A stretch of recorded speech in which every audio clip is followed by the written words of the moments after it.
Hace algunos meses pudimos conversar con él cuando su presentación del libro El Presidente. Y tenemos nuevamente a Carlos Alberto Montaner con nosotros. Casi no requiere presentación, pero vamos a hacerla brevemente. Escritor, analista, ensayista, una de las mentes brillantes, y me honra decírselo siempre, una de las mentes brillantes que ha parido Cuba. Uno de los hombres que nunca puede escapar de que le digan que él sería el gran presidente de Cuba. No hay manera que escape de eso. Y que vamos a hablar con él porque por estos días el tema de la nueva constitución cubana y de los nuevos cambios que podrían o no venir para Cuba, por supuesto que despiertan interés.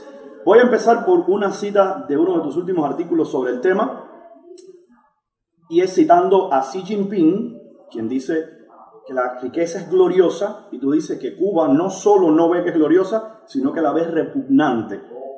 ¿Por qué? Bueno, porque Cuba se dedica, el gobierno cubano, el régimen cubano se dedica a cerrarles los caminos a los emprendedores cubanos.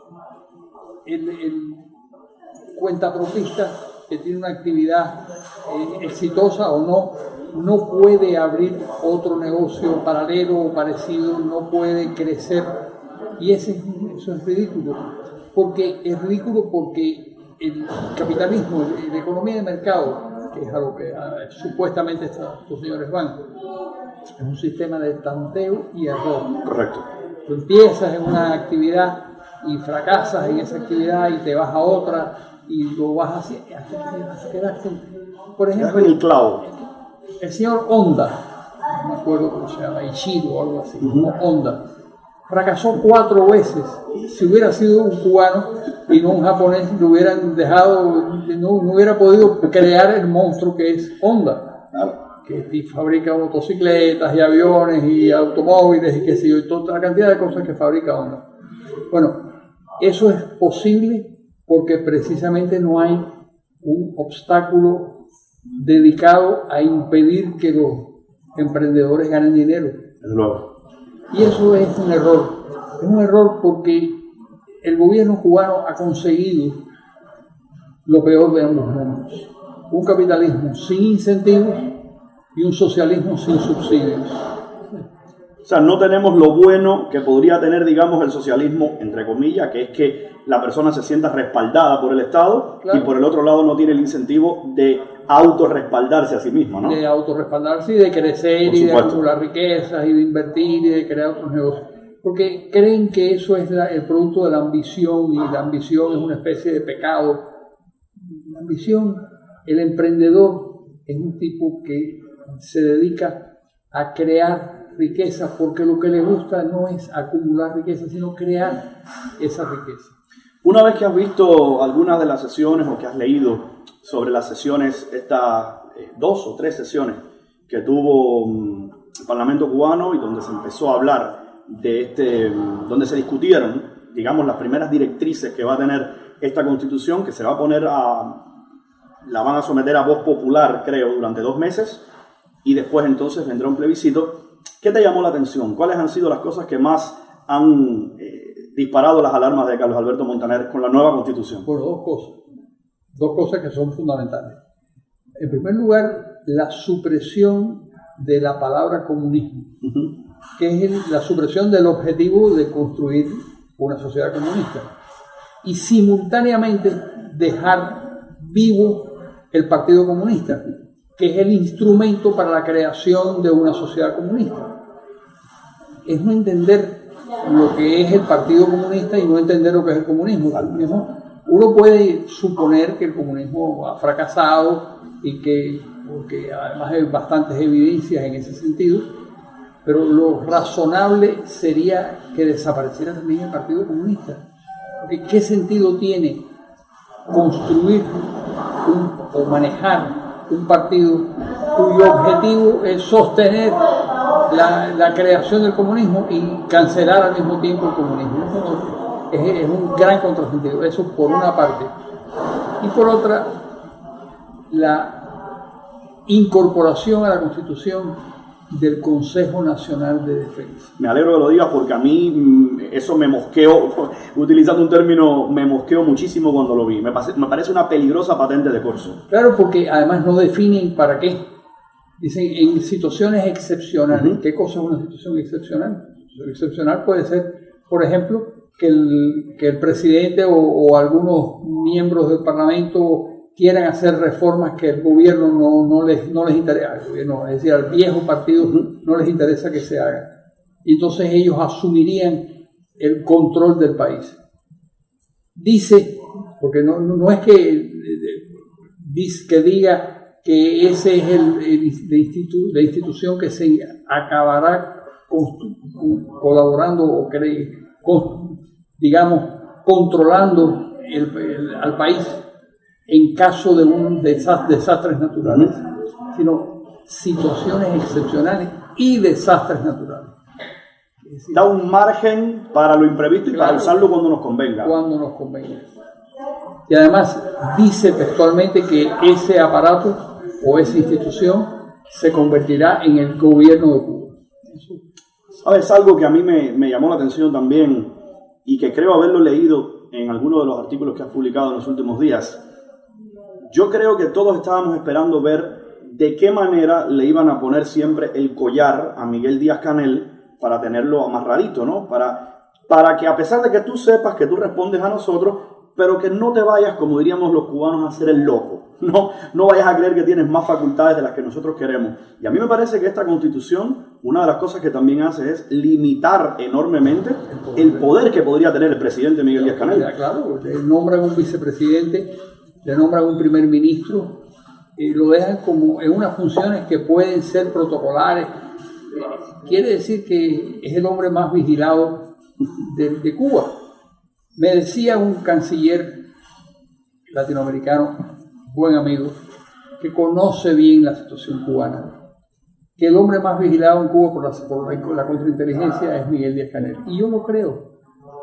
Yo lo creo porque todos están bajo el terror de que Miguel Díaz-Canel, que no creo que lo vaya a hacer mucho menos, pero que Miguel Díaz-Canel se salga del rol que le han dibujado y se convierta en una especie de Gorbachov por su cuenta, y eso no creo que vaya a ocurrir, pero es lo que teme el gobierno cubano, y por lo menos un tipo tan cauteloso como Raúl Castro lo que hace es poner el parche antes de que salga el grano.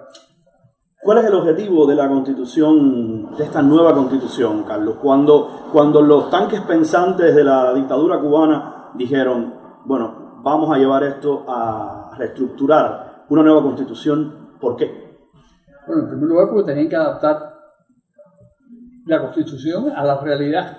Okay. La realidad es que ellos habían permitido ciertas formas de propiedad privada que estaban corrigiendo los disparates de la ofensiva del 68, la ofensiva revolucionaria del 68, que destruyeron miles de negocios privados, incluso de actividades profesionales que eran unipersonales, las convirtieron en compañías que nunca funcionaron al servicio del gobierno.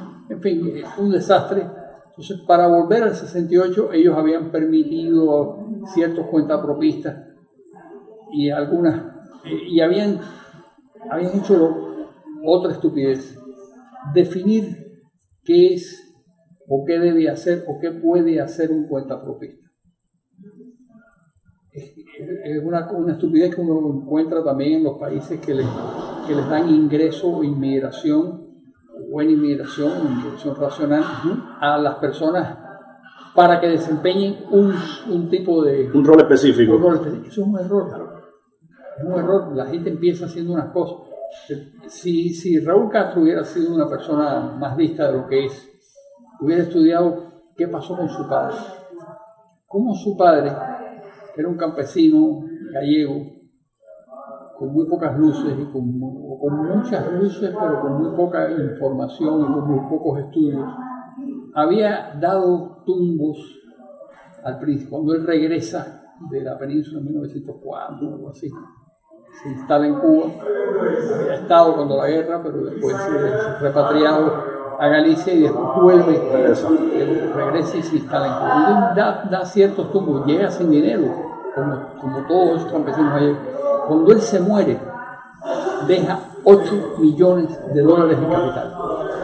$8 millones. Al dinero actual, él muere en el año 57. En el dinero actual, en el cambio actual serían 80, $100 millones. Es decir, una fortuna. Una verdadera fortuna. fue dando tumbos y fue aprendiendo, porque el sistema de economía de mercado es un sistema de aprendizaje, donde funciona muy bien con aquella gente que son emprendedores y que son capaces de entender las cosas. Bueno, lo hacen, por ejemplo, muchos libaneses, lo hacen muchos hebreos, mucha gente que tiene un especial talento para emprender cosas.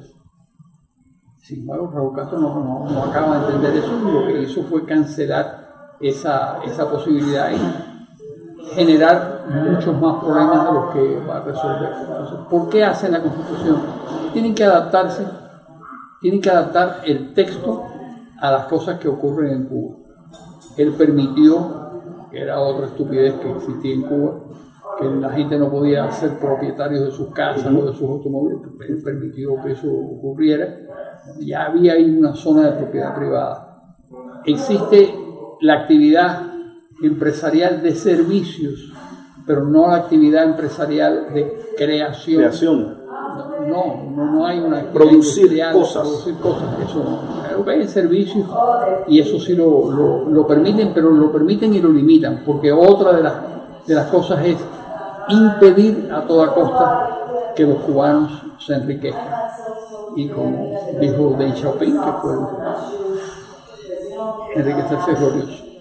Hay algo que me llama la atención. ¿Tú crees que ellos van a apostar en algún momento, o crees que ahora mismo esta nueva constitución se atrevería a permitir que el capital de los cubanos emigrados verdaderamente pueda llegar a la isla y verdaderamente pueda, digamos, ser un actor fundamental en la Cuba económica de los años que vienen? No con Raúl Castro y no con esa mentalidad, pero eventualmente tendría que ser así. Taiwán, por ejemplo, es el primero o segundo inversionista en China continental. Los capitales de Taiwán, que son cuantiosos, a pesar de que es una isla de 20 millones 25 millones de habitantes, pero son cuantiosos, porque han tenido mucho éxito, se han volcado en el desarrollo de China, han enseñado a los chinos a hacer muchas cosas y ha funcionado muy bien, lo cual no quita que hay una zona de hostilidad muy grande entre China y Taiwán. Quiere decir que el gobierno cubano ni siquiera ha visto ese ejemplo como algo positivo, sino como algo negativo, y lo que hacen es impedirlo por todos los medios, lo cual es un error, porque hay mucha gente que iría con sus capitales, que invertiría, y hay mucha gente que lo están haciendo, y lo están haciendo contra la voluntad del gobierno, con un testaferro, pero eso es absurdo. Yo recuerdo en una ocasión un empresario de Miami, no voy a decir su nombre, que además ha tenido algún tipo de activismo a favor del intercambio, un empresario grande y muy exitoso. Y yo recuerdo que yo, luego de preguntarle varias veces sobre materia de inversión y ideas, por ejemplo, ideas que él podría tener para invertir en Cuba y tal, al final de la entrevista yo le pregunto, bueno, ¿usted cuánto va a invertir el mes que viene en Cuba? Y me dice, yo no, ni un centavo. O sea, mientras no exista un marco jurídico que proteja mi dinero, yo no invierto ni $1 en Cuba. O sea, estás viendo a alguien del lado acá que tiene muchos millones de dólares para poner a funcionar y para poner a trabajar a los cubanos, pero dice, no, mientras no haya un marco jurídico, yo no apuesto en ese país. Mientras no haya un Estado de Derecho que funcione, y mientras no haya un Poder Judicial independiente, invertir en Cuba es una de las cosas más riesgosas que existen. No tiene sentido. Carlos, otra cosa que me ha llamado la atención es revivir el puesto, el cargo de primer ministro, que además muchos han olvidado, lo ostentó Fidel Castro. Más que un primer ministro, él fue desde el día 1 exactamente el amo del país. Él no era un primer ministro, él hizo con Cuba lo que le dio la gana, precisamente siendo primer ministro. ¿Cómo ves el hecho de que nuevamente vuelva a haber un primer ministro en Cuba? Bueno, esa es una vieja teoría que empezó la Unión Soviética, la empezó a utilizar tras la muerte de Stalin. Stalin acaparaba toda la autoridad y todo el poder. Entonces, como era una persona que se suponía un hombre de Estado, qué sé yo, lo que hizo fue tomar previsiones para impedir que todo el poder que él había atesorado a lo largo de los años se volcara en una sola persona. Entonces dividió el Estado entre la administración o la gerencia, la dirección política del Partido Comunista, pero se murió y finalmente Brezhnev hizo lo que le dio la gana, después de Nikita Khrushchev, en fin. Yo creo que la intención de Raúl es impedir que haya otros caudillos que compitan con la historia de ellos, de Fidel y del propio Raúl. Impedir que alguien se convierta en el gran poder en Cuba. Fragmentar la autoridad entre una gerencia, que era lo que Fidel había determinado. Fidel había determinado que a su retiro, a su jubilación, a su muerte, porque nadie podía pensar, nadie podía pensar, no, pues sí se podía pensar que porque esas cosas suceden, pero nadie pensaba que iba a ocurrir súbitamente como le pasó en julio de 2006. Él quería y pensaba que lo podía hacer, darle la gerencia del país a Carlos Laje, la dirección política a Pérez Roque y el polvorín, el control militar a Raúl Castro. Ese era lo que él tenía en la cabeza. Pero le dio de pronto esa cosa de los divertículos o la diverticulitis y se acabó el proyecto, y entonces su hermano se convirtió en el primus inter pares, donde estaba Laje y estaba Felipe Pérez Roque. Se encargó de sacarlos del juego muy poco tiempo después. Abruptamente, y además con un procedimiento que ya sabía que funcionaba muy bien, que era enfrentar a su hermano a unos tipos que se burlaban de él. Totalmente. Y ahí el juego de ego no permitía eso. No permitía, que fue lo que de alguna manera le sirvió para fusilar a Ochoa en el 89 y a Tony de la Guardia. En el caso de Miguel Díaz-Canel, yo escribí hace poco, lo publicamos acá en Cibercuba, un texto donde yo me burlo un poco del hecho de que yo veo a este hombre y yo veo la imagen vívida del desconcierto. O sea, este hombre, por ejemplo, sale del teatro en Cienfuegos, cruza el parque y alguien lo saluda y le dice: comandante, ¿cómo está, comandante? Y tú notas que este hombre no sabe qué hacer. Él no sabe si responder al grito de comandante. Y o decirle yo no soy comandante. O decir yo no soy comandante. Hay una línea muy gris. Su esposa, la pobre, que ahora mismo no es una figura siniestra, pero ella no sabe si ella es primera dama o no. Él no sabe hasta dónde él es presidente. No, yo veo ahí una línea de desconcierto que debe ser terrible. O sea, ¿cómo te imaginas tú que lo que es vivir ahora mismo siendo el presidente de Cuba y no saber qué cosa puedes hacer y qué cosa no? Bueno, y además eso, saber que hay unas personas que tienen mucho más poder que tú, que te están mirando y que pueden corregirte en el camino. Es increíble. Como Raúl y su hijo Fidel. Y su hijo Alejandro. Ahí va precisamente. En algún momento nosotros hemos hablado en Cibercuba también, varios otros medios por supuesto, de las figuras en la sombra, que es la descendencia de ambos, la descendencia de Fidel y la descendencia de Raúl. ¿Qué peligro representan? Yo siempre pienso en Ramfis en Dominicana, aquel hijo feroz de Trujillo que entraba pateando puertas y tal. ¿Son de temer verdaderamente los hijos de ambos, o los sobrinos, o la descendencia que no vemos? Bueno, hasta donde yo sé, los hijos de Fidel no son de temer. Son los hijos de Raúl. Okay. Los que tienen problemas, pero no todos los hijos de Raúl. Alejandro sí. Mariela le sirve a Raúl para dar una cara de cambio y de transformación y en una cosa que a él le importaba cuando era joven, porque él era uno de los homófobos más grandes de Cuba, era él y el Che Guevara. Fidel también, los tres. Pero la homofobia de Raúl era bastante conocida. Sin embargo, su hija, que tiene mucho más sentido común en ese aspecto, pues trajo al debate una cosa que a él finalmente le conviene, porque es ceder ante la razón que le trae su propia hija. Eso yo creo que le es beneficioso. Creo que por eso aparece en el texto constitucional lo del matrimonio de personas que no se determina que deben ser de sexos opuestos, ni mucho menos. Eso es una victoria de Raúl que es permitida por el trabajo de Mariela Freire. Hay un video que está circulando ahora mismo como pólvora en las redes sociales de un asambleísta durante estos días de debate que dijo algo que se ha convertido, ya te digo, en viral, Carlos, y es que él dice algo así como que a nadie se le olvide, y está leyendo, que el Partido Comunista es el poder supremo. Y hace así, mira al estrado y dice, insisto, poder supremo. Así que esta Constitución lo que va a hacer es dar algunos delineamientos a cómo ese poder supremo va a decidir conducir el país.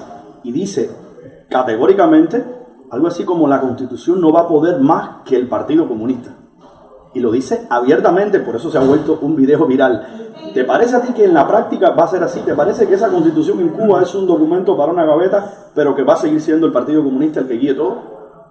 Va a seguir siendo el Partido Comunista el que guíe todo hasta que se retiren los jerarcas, o los retiren la vida, que son ya muy ancianos, tienen más de 80 años la mayor parte.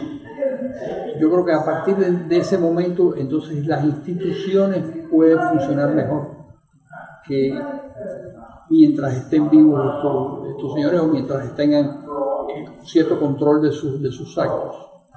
No hay que olvidar que a Ramón Castro le tocó un Alzheimer muy violento. A Fidel, al final de su vida, estaba también más tiempo fuera del juego que dentro. Y a Raúl le puede ocurrir lo mismo. Es decir, es algo natural en cierta edad y puede ser que le suceda. Si eso le sucede a corto plazo, entonces ahí es cuando se despertarán las ambiciones personales de los oficiales y de los tipos, de los militares que tienen el control y la autoridad. Pero ya a estas alturas en Cuba, yo no creo que sea tanto el control de las armas, sino es la institucionalización de la obediencia como parte de la relación entre la sociedad y el Estado. Los cubanos están acostumbrados a obedecer y no les importa o no saben que el ejército ese ya no tiene nada que ver con el ejército que existía en los 70 o en los 80, ni siquiera en los 90. Es un ejército muy decaído, un ejército muy burocratizado, pero es una burocracia que controla la economía y que controla el país, que es muy fácil derrumbarla y es muy fácil que uno de los militares que hay ahí aspire al cargo que tiene Díaz-Canel o al cargo que tiene Raúl Castro, pero ese momento todavía no ha llegado en la historia de Cuba. Finalmente, Carlos Alberto, una pregunta cuya respuesta va a ser obviamente especulativa, pero que siempre podemos llegar a ella, puedes llegar tú, gracias a estudios y gracias a análisis, ¿no? Otear en el futuro.